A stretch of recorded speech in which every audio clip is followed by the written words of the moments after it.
এজমালি সম্পত্তি বন্টন করতে না দিলে করণীয় কি? আমাদের দেশে অনেক সময় দেখা যায় যে স্বামী মারা যাওয়ার পর স্ত্রী সন্তান যারা রয়েছে তাদেরকে বেশিরভাগ ক্ষেত্রে তারা তাদের মেয়ে তার বাবার বাড়ি চলে যায় সন্তানদেরকে নিয়ে, কিন্তু তার নিজের এবং তার সন্তানের যে তার শ্বশুর বাড়িতে একটা অধিকার রয়েছে এই অধিকারটুকু এস্টাবলিশ করতে পারে না। ওই স্ত্রী এবং সন্তান যে তার স্বামী এবং বাবার সম্পত্তি পাবে এই সম্পত্তিটা তারা দিতে চায় না নর্মালি। পাশাপাশি একইভাবে দেখা যায় অনেক সময় বোনদেরকে তার ভাইরা সম্পত্তি দিতে চায় না। আবার এমনও দেখা যায় ভাইদের মধ্যেই কেউ একজন আছে খুব প্রভাবশালী, বাকি ভাইদেরকে ওরা দিতে চাচ্ছে না। কেউ একজন হচ্ছে বিদেশে থাকে, হয়তো তাকে দেশে আসলে মায়েরা ফেলবে, কাইটে ফেলবে, বিভিন্ন বক্তব্য দেয়, তাকে সম্পত্তি দিতে চায় না। যে বাড়িতে থাকে সে পুরোটাই দখল করে রাখতে চায়। এভাবে বিভিন্ন জায়গায় বিভিন্ন ধরনের অ্যাক্টিভিটিস রয়েছে যেখানে হচ্ছে সম্পত্তিটা আপোষ বন্টন হোক বা বাটোয়ারা হোক হলে সুন্দরভাবে প্রত্যেকের নামে আলাদা আলাদা সেপারেট হতে পারত, কিন্তু একজন বা দুইজন বা কয়েকজন মিলে সম্পত্তিটা বন্টন করতে চায় না। তাদের বক্তব্য হচ্ছে সম্পত্তি ওরা বন্টন করবে না এবং এদেরকেও দিবে না। যদি এমন হতো যে ঠিক আছে আমি সম্পত্তি বন্টন করব না, আমরা সবাই মিলে একসাথে থাকি, সেটা না, সম্পত্তি ওরা বন্টন করবেই না। তারা যে কয়জন আছে বা একজনই আছে সে পুরো সম্পত্তিটা ভোগ দখল করবে। এই ক্ষেত্রে বাকিদের করণীয় কি?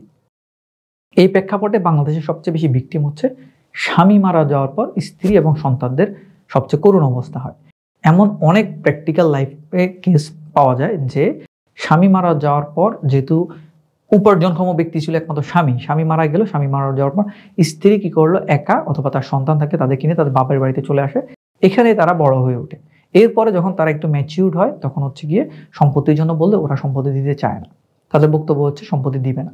বিভিন্নভাবে বিভিন্ন বক্তব্য তো বলে, যে মিথ্যা কথা বলে, তোমার বাবা সম্পত্তি রেখে যায়নি, বিক্রি করে গেছে, এটা সেটা, এটা তো বলে। কারো কারো বক্তব্য হচ্ছে এসবের ধারণা তারা টোটালি সম্পত্তি দিবে না, এটা তাদের বক্তব্য থাকে। এই ক্ষেত্রে আমরা কি করতে পারি? এই ক্ষেত্রে যে কাজটা করতে পারে সেটা হচ্ছে গিয়ে সম্পত্তি বন্টনের জন্য প্রথমত বলা যে আমরা সম্পত্তি বন্টন করে দেন, আমরা হিস্সা অনুযায়ী যতটুকু পাবো ততটুকু আমাদেরকে বন্টন করে দেন। এখন তারা স্বাভাবিক, যারা ভদ্রলোক তারা তো হিস্সা অনুযায়ী বন্টন করে দেওয়ার কথা, কিন্তু তারা যদি হিস্সা অনুযায়ী বন্টন না করে, তখন আপনি কি করতে পারেন? তখন আপনি দেওয়ানি আদালতে একটা বাটোয়ারা মামলা করতে পারেন। বাটোয়ারা মামলা করলে কি হবে? বাটোয়ারা মামলা করলে প্রত্যেকটা ব্যক্তি তার ওই সম্পত্তির মধ্যে তার যতটুকু হিস্সা ওই অনুযায়ী কোর্ট থেকে একটা সার্টেন টাইমের পর এটা ডিসাইড করে দিবে কে কতটুকু পাবে, কে কোন দিক থেকে পাবে। ঠিক আছে? এখন বাটোয়ারা মামলা হচ্ছে বাংলাদেশের সিভিল মামলাগুলো বিশাল সময় লাগে, 10 বছরও লাগতে পারে সময়। এখন অনেকে তো এত ধৈর্য নেই, আর সিভিল মামলা চাইলেই প্রতিপক্ষ চাইলে এটাকে অনেক বেশি সময় কিল করতে পারে। এই কারণে হচ্ছে অনেকে এত ধৈর্য নেই যে আমি এত বছর ধরে এটা কি করব। তাছাড়া অনেকে হচ্ছে যে বাসা ভাড়া করে থাকা লাগতেছে তার নিজের সম্পত্তি থাকা সত্ত্বেও, অথবা তাদেরই নাল জমি রয়েছে, অর্থাৎ কৃষি জমি রয়েছে, সেখান থেকে হচ্ছে বাড়িতে যে লোকটা পাওয়ার খাটিয়ে রয়েছে সে কৃষি জমি থেকে ঠিকই কৃষি কাজ করে, ধান উৎপাদন করে বা অন্য যে কোনো ফসল করে উৎপাদন করে খাচ্ছে, কিন্তু এরা হচ্ছে অর্থ কষ্টে ভুগতেছে। এই যে একটা সমস্যা রয়েছে, এগুলো আসলে সবসময় মেনে নেওয়া যায় না, এবং এটার জন্য 10 বছর 20 বছর ওয়েট করব সেটাও কিন্তু পসিবল হয় না অনেকের পক্ষে। তখন সেক্ষেত্রে কি করতে পারে? সেক্ষেত্রে যে কাজটা করতে পারেন, মাথায় রাখতে হবে যে যেই লোকটা ঝামেলা করতেছে সেই তার এলাকার সবচেয়ে বড় প্রভাবশালী, বিষয়টা কিন্তু এরকম না। ওই এলাকাতে আরো অনেক প্রভাবশালী লোকও থাকতে পারে, পলিটিক্যাল লোকও থাকতে পারে, নন পলিটিক্যাল লোকও থাকতে পারে। তাদের মাধ্যমে চেষ্টা করবেন এটা ঘরোয়াভাবে সমাধান করার জন্য। উনি যে একটা অপরাধ করতেছে এটা সবাইকে আগে অবগত করে চেষ্টা করবেন ওইখানে একটা সমাধানের পথ আসার জন্য, যে আমরা যতটুকু পাবো আমরা ঠিক ততটুকুই চাচ্ছি, এর বাহিরেও আমরা কিছু চাচ্ছি না। এর মধ্যে আরেকটা ইন্টারেস্টিং কেস হচ্ছে, অনেকেই আছে তার হিস্সাটা বুঝে পাওয়ার পর বিক্রি করে ফেলে, বাহিরে বিক্রি করে ফেলে। এই কারণে আবার অনেকে আছে বাড়ির মধ্যে সম্পত্তি তাদেরকে দিতে চায় না। তো বক্তব্যটা এইরকম রাখবেন যে আমরা যদি সম্পত্তি বিক্রিও করি আপনাদের কাছে এই সম্পত্তিটা বিক্রি করবো, বাহিরে করবো না। ঠিক আছে? স্ট্রেঞ্জার অনেকে পছন্দ করে না, এই কারণে সম্পত্তিটা চায় নিজেদের মধ্যে রাখতে। তো আপনারা এটা করতে পারেন যে আমরা সম্পত্তি যদি বন্টনের পরে বিক্রিও করি আপনাদের কাছে আমরা বিক্রি করবো, কারণ তাছাড়া আপনাদের প্রিএমশনের অধিকার তো রয়েছেই। এইভাবেও চাইলে আগে বন্টনটা আপনাদের জন্য জরুরি। আপনি সম্পত্তি বিক্রি করেন, ভোগ দখল করেন, যেটাই করেন সেটার জন্য আপনাকে আগে কি করতে হবে? সম্পত্তি বন্টনটা করা জরুরি। এখন এই বন্টনটা যখন ঘরোয়াভাবে চেষ্টা করবেন, ঘরোয়াভাবে যদি হয় তো হলো, ঘরোয়াভাবে যদি না হয় তাহলে আপনি যে কাজটা করতে পারেন, কোর্টে একটা মামলা করে রাখতে পারেন। কারণ আপনি গন্ডগোল 3 বছর করলেন, 3 বছর সালিশি করার চেষ্টা করলেন কিন্তু হলো না, তারপরে কি আপনি কোর্টে মামলা করলেন, তাহলে যে প্রবলেমটা হবে আপনি 3 বছর পিছিয়ে গেলেন। এই চেয়ে আপনি যদি প্রথমে বাটোয়ারা মামলাটা করেন, যদি সামাজিকভাবে সমাধান না হয়, বাটোয়ারা মামলা করলেন, বাটোয়ারা মামলা চলা অবস্থাতে আস্তে আস্তে চেষ্টা করলেন যে এটা সমাধান কিভাবে করা যায়।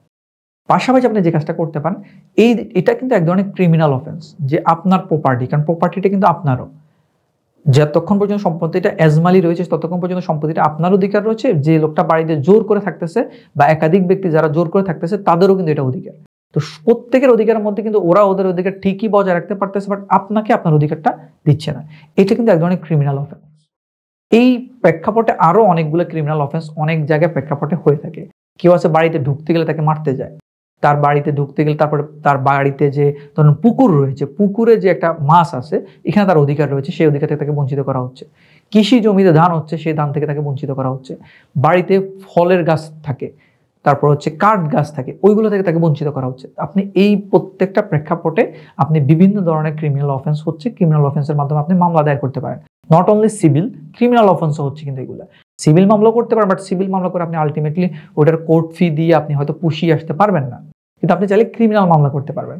ক্রিমিনাল মামলা করলে একই সাথে যখন বাটোয়ারা মামলা চলবে, আবার ক্রিমিনাল মামলা করা হবে আপনার প্রপার্টিতে আপনাকে ঢুকতে না দেওয়ার জন্য, বা আপনার ওই প্রপার্টি থেকে যে প্রফিটগুলো আসতেছে ওই প্রফিটগুলো আপনাকে ভোগ দখল করতে না দেওয়ার জন্য আপনি ক্রিমিনাল মামলা যখন করবেন, আশা করা যায় তখন ধীরে ধীরে আস্তে আস্তে সেটা একটা সমাধানের পথে আসতে পারে। পাশাপাশি আপনি চেষ্টা করবেন আপনার এলাকার ইউনো, এসিল্যান্ড অথবা জেলা প্রশাসক, ওনাদের কাছে বরাবর রিপোর্ট করতে, অর্থাৎ দরখাস্ত করতে, যে আমাকে আমার এই সম্পত্তিটা না বন্টন করতে দিতেছে, না আমাকে সম্পত্তির মধ্যে ঢুকতে দিতেছে। এইভাবে ওইখানে যদি আপনি অভিযোগ করেন, ইভেন নতুন যে আইনটা আছে ভূমি অপরাধ প্রতিরোধ ও প্রতিকার আইন 2023, ওই আইনের অধীনেও আপনি চাইলে এই যে আপনার সম্পত্তিটা বন্টন করতে দিচ্ছে না, পাশাপাশি আপনাকে সম্পত্তিতে যেতেও দিচ্ছে না, এটার জন্য আপনি চাইলে ওইখানে আবেদন করতে পারেন। তো এটার ভিত্তিতে যে কাজটা হবে তখন হচ্ছে তারা একটা আপোষ সিস্টেমে আসতে পারে, এসে সম্পত্তিটা যার যার যতটুকু হিস্সা সেই অনুযায়ী বন্টন করবে। এখন আসুন পরবর্তী যে প্রবলেমটা হয়, যে বন্টনের ক্ষেত্রে যারা এলাকায় থাকে তারা সব সময় চেষ্টা করে, ওরা বুঝে কোন প্রপার্টিটার দাম বেশি। যেমন বাড়ির যে জমিটা থাকে, ভিটি বাড়ি যেটা বলে, এটার দাম অপেক্ষাকৃত কম থাকে। কারণ বাড়ির মধ্যে আপনি খেয়াল করে দেখবেন, যে কোনো একটা জেলার বাড়ির জায়গা যত ভালোই হোক, এটা কিন্তু বাহিরের লোক কখনোই কিনতে আসে না, শুধুমাত্র স্পেসিফিক ওই বাড়ির আশেপাশের লোকজন ছাড়া কেউ কিন্তু কিনতে আসে না। কিন্তু রাস্তার পাশে যে জমি সেটা কিন্তু সবাই কিনতে পছন্দ করে। পাশাপাশি যদি এমন হয় যে কোনো জায়গা আছে যেটা হচ্ছে কি আপনার কোনো দোকানপাট বা স্থাপনা আছে ওটার মধ্যে, ওইটাও কিন্তু যে কোনো সময় আপনি বিক্রি করতে পারবেন। আবার পুকুরের জমি নর্মালি আপনি বিক্রি করা খুব কঠিন হয়ে যায়, তারপর হচ্ছে আঙ্গিনা, এগুলো বিক্রি করা খুব কঠিন হয়। ওরা কি করে, যে কাজটা করে, ওরা কি করে, যতটুকু সম্পত্তি আপনাকে দেওয়া লাগবে ওরা কি করে পুকুরে দিতে চাইবে, বাগানে দিতে চাইবে, ঠিক আছে, বাড়ির ভিতরে দিতে চাইবে হয়তো, কিন্তু আপনাকে রাস্তার পাশের জমিটা দিতে চাইবে না। কোনো যদি স্থাপনা থেকে থাকে, দোকানপাট, সেখানে দিতে চাইবে না। এই ক্ষেত্রে আপনি চেষ্টা করবেন যে প্রত্যেকটা দাগে দাগে প্রয়োজন আপনাকে আপনার হিস্সা অনুযায়ী সম্পত্তিটা আপনাকে বুঝিয়ে দেয়। তাহলে যেটা হবে, আপনি ফিনান্সিয়ালি ক্ষতিগ্রস্ত হবেন না। কারণ মাথায় রাখবেন, পুকুরের 10% জমি আর কৃষি জমির 10% জমির মধ্যে পার্থক্য আছে। পুকুরের 10% জমি আপনি ওই পুকুর যারা ব্যবহার করে এর বাইরে কারো কাছে আপনি বিক্রি করতে পারবেন না, কিন্তু কৃষি জমি আপনি মোটামুটি ওই কৃষি জমির আশেপাশে অনেকের কাছে বিক্রি করতে পারবেন। পাশাপাশি কৃষি জমিতে এখন মাটি ফেলে ওইটার মধ্যে যে কোনো স্থাপনা বাড়ি গাড়ি করা যায়, যার কারণে এগুলো একটা ডিমান্ড থাকে। জমি সবসময় ন্যায্য মূল্য পাওয়া যায় তখনই যখন এটার কেনার পিছনে কম্পিটিশন থাকে, কিন্তু পুকুরের জমি কেনার কম্পিটিশন থাকে না, সেটা শুধুমাত্র ওই পুকুর ব্যবহারকারী 2-3 জনের মধ্যে হয়তো থাকতে পারে। কিন্তু কৃষি জমি, তারপর হচ্ছে রাস্তার পাশের জমি কিংবা কোনো স্থাপনা, এগুলো ক্রয় করার জন্য অনেক ধরনের কম্পিটিশন থাকে, অনেক বেশি কম্পিটিশন থাকে। তখন সেখানে আপনি আপনার ন্যায্য মূল্যটাও পাবেন। আর বিক্রি যদি না করে আপনি যদি নিজেও থাকতে চান, সেক্ষেত্রে আপনি কৃষি জমি থেকে একটা প্রফিট পাবেন, কৃষি ফসল পাবেন, আর স্থাপনা যদি থাকে সেখান থেকে আপনি ভাড়া পাবেন। কিন্তু পুকুর বা এই ধরনের যেগুলো আনপ্রোডাক্টিভ, সেগুলো থেকে আপনি প্রপারলি আপনি কোনো রেভিনিউ পাবেন না। তাই চেষ্টা করবেন দাগে দাগে সম্পত্তিগুলো যাতে বন্টন হয়, যাতে আপনাকে কোনোভাবে কোনো প্রফিট থেকে বঞ্চিত করা না যায়। আশা করি বুঝতে পেরেছেন। ধন্যবাদ। আসসালামু আলাইকুম।